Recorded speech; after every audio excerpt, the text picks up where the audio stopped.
Hello বন্ধুরা, welcome to my channel. তো বন্ধুরা, আপনাদের মাঝে নিয়ে আসলাম 16 বছর পর গল্পের 21 নাম্বার পার্ট। বেশি কথা না বলে গল্পটা শুরু করা যাক। সত্যিটা হলো, আদি সব সময় তার বোনকে আগলে রেখেছে। নিজে এত ছোট হয়েও সে বড়দের মতো বোনকে আগলেছে। বাবা মা দুজনে নিজেদের কাজে ব্যস্ত, আর ভাইয়া তো আজকের ঘটনার আদির ছোট্ট মনে অনেক আঘাত করে। মন খারাপ করে আদি আবারও চলতে থাকে। বড় রাস্তার ধারে হাঁটতে হাঁটতে সে দেখতে পায় একটা বাস এসেছে, আর সেটাই সবাই ওঠার জন্য হুমড়ি খেয়ে পড়েছে। আরও বাস আছে, তবে এটাই কেন সবাই উঠেছে? আদি উকি ঝুঁকি মারছে, বুঝতে পারছে না। কৌতূহল জাগে তার মনে, কিন্তু আসল ঘটনা সে বুঝতে পারছে না। আর তাই ওর ইচ্ছে জাগে এখানে ঢুকে দেখার। নিজের মন খারাপের কথা ভুলে আদি ছুটে যায় বাসটার কাছে।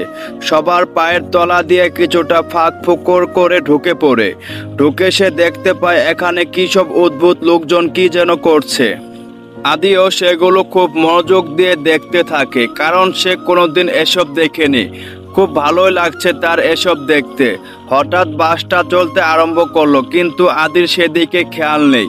সে আপন মনে তাদের খেলা দেখে চলেছে। বাসের লোকগুলো নিজেদের কাজে নিয়ে ব্যস্ত থাকায় তারাও আদিকে খেয়াল করছে না। বেশ কিছুক্ষণ দেখার পর এখানে গন্ডগোল শুরু হয়ে যায়। বাসে থাকা লোকগুলো পালানোর চেষ্টা করতে থাকে। এসব দেখে আদি অনেক অবাক হয়ে যায়। কয়েকজন লোক এখানে চলে আসে আর আটক বাসের মধ্যে থাকা লোকজনকে, কারণ ওরা ছিল ক্রিমিনাল, সার্কাসের আড়ালেও খারাপ কাজ করে বেড়ায়। সবাইকে ধরে নিয়ে যাওয়া হয়, কিন্তু বাসের মধ্যে একটা বাচ্চা ছেলেকে দেখে একজন অফিসার থমকে যায়। সে এগিয়ে আসে বাচ্চাটার দিকে। বেশ কিছুক্ষণ আর চোখে তাকিয়ে দেখতে থাকে তাকে। ছেলেটাকে দেখে মনে হয় সে কোনো বড়লোক বাবার সন্তান, কিন্তু এখানে কি করছে বুঝতে পারছে না। তাই অফিসার বাকি সবাইকে বাইরে বের করে দিয়ে নিজে আদির কাছে গিয়ে দাঁড়ায়। আদি ওনাকে দেখে হা করে তাকিয়ে থাকে, কারণ লোকটা দেখতে বেশ লম্বা আর খুব সুন্দর। আদির মনে হয় টিভিতে দেখা কোনো কার্টুনের হিরোর মতো। আদি হা করে তাকিয়ে আছে। বাচ্চাটাকে এভাবে তাকিয়ে থাকতে দেখে অফিসার নিজেও অবাক হন। তিনি আরো একটু কাছে গিয়ে ওর দুটি হাত ধরে নিচে বসে পড়েন। অফিসার বলল, নাম কি তোমার? আদিপ বলল, আদিপ। অফিসার বলল, বাহ, খুব সুন্দর নাম তো তোমার। আচ্ছা, তোমার বাবার কথা বলায় আদির মুখটা মলিন হয়ে যায়। অফিসার আদিকে আরো অনেক কিছু বলে, কিন্তু সে তার জবাব দেয়নি। বন্ধুরা, একটা করে লাইক, কমেন্ট এন্ড সাবস্ক্রাইব করে যাবেন। তো গল্পে ফিরে যাওয়া যাক। অফিসার বলল, আচ্ছা, তোমার বাড়ি কোথায় এটা তো বলো। কার সাথে এখানে এসেছো? আদি বলল, আমার বাড়ি নেই। অফিসার তার দিকে তাকালো, মানে? এরকম সুন্দর একটা পরিপাটি ছোট্ট একটা ছেলের মুখে এমন কথা শুনে চমকে যান বাদল সাহেব, মানে অফিসারের নাম। আদি বলল, আমার বাড়ি নেই। বাদল বলল, তুমি এখানে এলে কি করে? আদি বলল, হাঁটতে হাঁটতে চলে এসেছি। বাদল বলল, আচ্ছা, তা তো বুঝলাম। কোথা থেকে এসেছো বলো। আদি আর কোনো কথা বলে না। ওকে চুপ থাকতে দেখে কিছুটা অস্বস্তিকর নিঃশ্বাস ফেলে চুপ করে থাকেন। স্যার, ফিরবেন না? পিছন থেকে কারো কণ্ঠ শুনে বাদল পিছনে ফিরে তাকায়। বাদল বলল, হ্যাঁ। সে বলল, আচ্ছা স্যার, এই বাচ্চাটাকে? বাদল বলল, জানি না।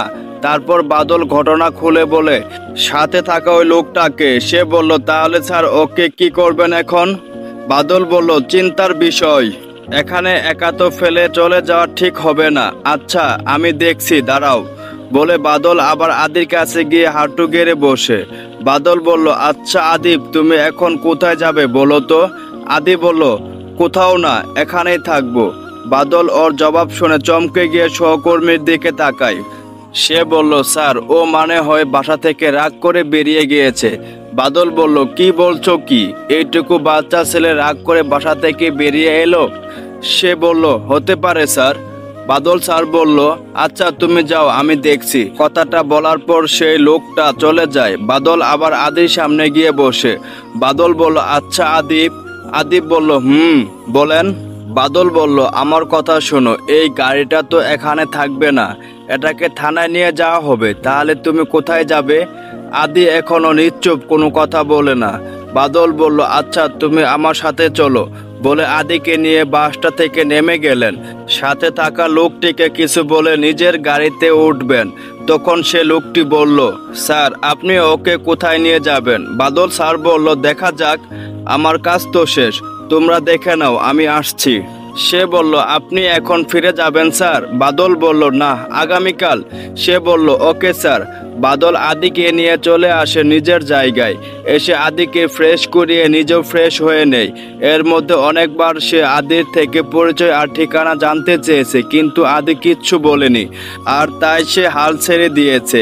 সে রেস্টুরেন্টে কল করে দুজনের জন্য ডিনার অর্ডার করে দিয়ে এসে আদির পাশে বসে। এবার আর ওর পূর্ব পরিচয় জানতে চায় না বলে অন্য কথা। বাদল বলল, আদিপ। আদি বলল, বাদল বলল, কি ভাবছো তুমি?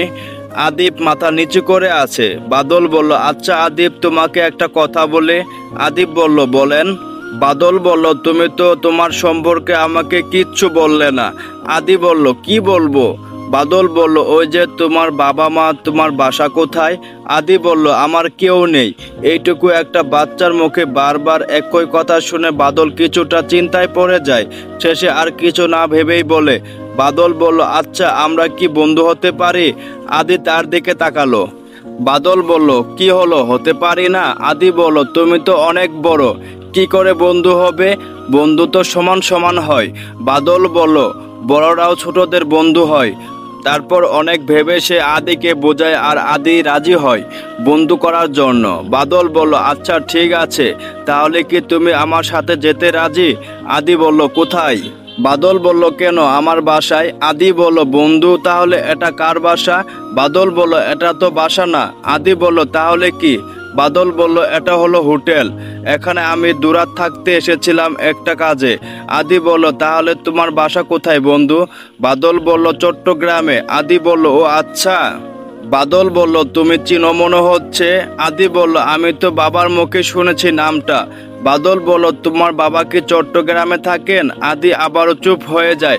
বাদল বলল, আচ্ছা বাদ দাও, এখন বলো আমার সাথে যাবে কিনা? আদি বলল, যাব। বাদল বলল, ওকে বাবা, বলে দুজনে আবারও গল্প করতে শুরু করে। ওদের গল্পের মাঝখানে খাবার দিয়ে যায়। বাদল নিজে খেয়ে নেয় আর আদিকেও খাইয়ে দিয়ে দুজন শুয়ে পড়ে। আদির মাথায় হাত বোলাতে বোলাতে সে নিজেও ঘুমিয়ে পড়ে। সকালবেলা ঘুম ভেঙে যায় বাদলের। সে উঠে দেখে আদি এখনো ঘুমিয়ে আছে, আর তাই আদিকে না ডেকে নিজে ফ্রেশ হতে চলে যায়। ওয়াশরুম থেকে বেরিয়ে এসে দেখে আদি উঠে পড়েছে। বাদল বলল, গুড মর্নিং ফ্রেন্ড। আদি বলল, গুড মর্নিং। বাদল বলল, চলো ফ্রেশ হতে হবে এখন। দুজনেই ফ্রেশ হয়ে ব্রেকফাস্ট করে হোটেল থেকে বেরিয়ে পড়ে। বাদল ফেরার আগে একবার এখানকার অফিসে যায়। বাদল একজন স্পেশাল আর্মি অফিসার। সে চট্টগ্রামে পোস্টিং, তবে একটা বিশেষ কাজে তাকে জরুরি তলবে ঢাকায় আনা হয়। আর এখানে সে আদিকে পায়। বাদলের সাথে দেখা হয়ে যাওয়ায় আদির জীবন পাল্টাতে আরম্ভ করে। অফিস থেকে বিদায় নিয়ে বাদল আর আদি দুজনে পাড়ি জমায় চট্টগ্রামের উদ্দেশ্যে। পথিমধ্যে আদির অনেক খারাপ হয়। সে নিজের বাড়ি ছেড়ে, আপন মানুষ ছেড়ে আর এখন শহর ছেড়ে চলে যাচ্ছে। ওর ভিতর প্রচণ্ড রাগ অভিমান কাজ করছিল, যার জন্য সে যেতে রাজি হয়ে যায়। ব্যাপারটা লক্ষ্য করে বাদল, আর তাই সে নানান জায়গায় গাড়ি থামিয়ে আদিকে ঘুরিয়ে দেখায়। ঢাকা থেকে নিজে ড্রাইভ করে চট্টগ্রামে ফিরতে অনেক রাত হয়ে যায় ওদের। রাতে বাসায় এসে তালা খুলে ভিতরে প্রবেশ করে আদি চারিদিকটা ঘুরে দেখতে থাকে। বাড়িটা ওদের বাড়ির মতো বিশাল না হলেও বাড়িটা বেশ সুন্দর। বাদলের ফোন চলে আসায় সে ফোন নিয়ে ব্যস্ত হয়ে পড়ে। অনেকক্ষণ ফোনে কথা বলার পর সে ফোনটাকে টেবিলে রেখে পিছনে ফিরে আদিকে ডাক দিতে যাবে, কিন্তু আশ্চর্য ব্যাপার, আদি এখানে নেই। কোথায় গেল ছেলেটা? সে তো কিছুই জানে না এই বাড়ির সম্পর্কে। আর সবচেয়ে বড় কথা, ভিতরে সব লাইট তো নিভিয়ে রাখা। তাহলে অন্ধকারে আদি কোথায় গেল? আদিকে খুঁজতে খুঁজতে বাদল বাড়ির ভিতরে যায়। সে লাইটগুলো অন করে দেয়। বাদল বলল, এ কি আদিপ, তুমি এখানে কি করছো? আদি বলল, আমি তো দেখতে এসেছি। বাদল বলল, একা একা অন্ধকারে ভয় লাগে না? আদি বলল, না। বাদল বলল, আরে বাহ, তুমি তো বেশ সাহসী। আদি বলল, আচ্ছা বন্ধু। বাদল বলল, বলো। আদি বলল, তোমার বাড়িতে আর মানুষ কোথায়?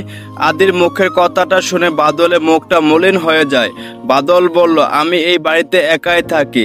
আদি বলল, কেন? বাদল বলল, কেউ নেই। আদি বলল, তোমার কেউ নেই? বাদল বলল, ছিল, তবে তারা সবাই আল্লাহর কাছে চলে গেছে। এখন চলো রুমে চলো, ফ্রেশ হতে হবে।